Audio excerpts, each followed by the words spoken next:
Next question is from Lorraine Fighting Fit. Since listening to you guys, I'm trying to cut down on cardio.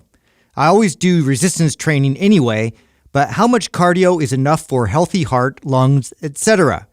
I don't want my cardio to affect my resistance training, but I want to do enough to keep healthy. All right, there's a lot to unpack with this particular question. So number one, cardiovascular activity done appropriately is good for you. It's good for your health. So I don't want to give away the message that it's a waste of time or whatever. There's nothing wrong with it. It's good for you.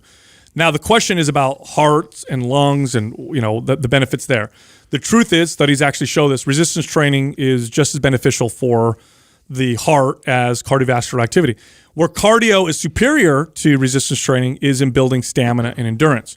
If you want stamina and endurance, more stamina and endurance than you'll get through resistance training, then you can add cardiovascular training. Now that being said, for most people, you'll get plenty of endurance and stamina through resistance training, especially if you cut your rest periods short and you do supersets.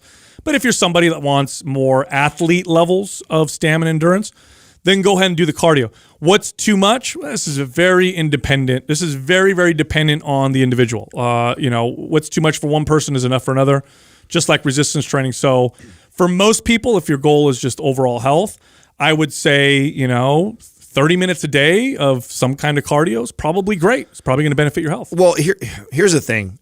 Training for health is one thing. Training for fat loss is another thing. And I think this is where this message gets mixed up with us, that people think that we're anti-cardio. Listen, if you are in a healthy weight and you're happy where you are, body fat percentage, you don't feel you need to lose any more body fat, do as much cardio as you want. I mean, if you can get up every day and you enjoy going for a run every morning, by all means, that's very healthy and it'd be great. What we speak to, because the number one thing that everybody wants to do is to lose body fat.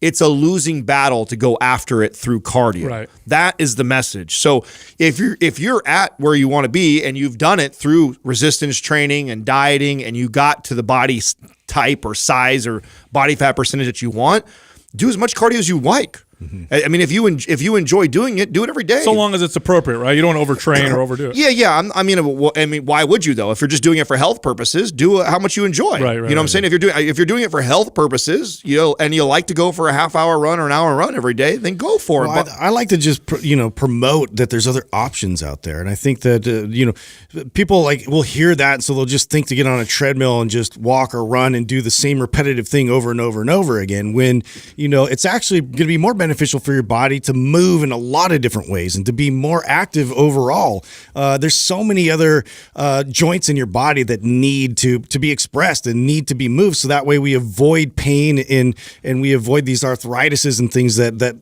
happen as a result of this repetitive stress. We just lock ourselves in these positions. So that's why, I just want to, promote a little bit different message around cardio that, there's other ways to get the same result, but you just have to be more active throughout. Yes, and I'm so glad you said that. The best form of cardio for most people is walking. And here's why. It's not because walking is superior for stamina or endurance or anything like that.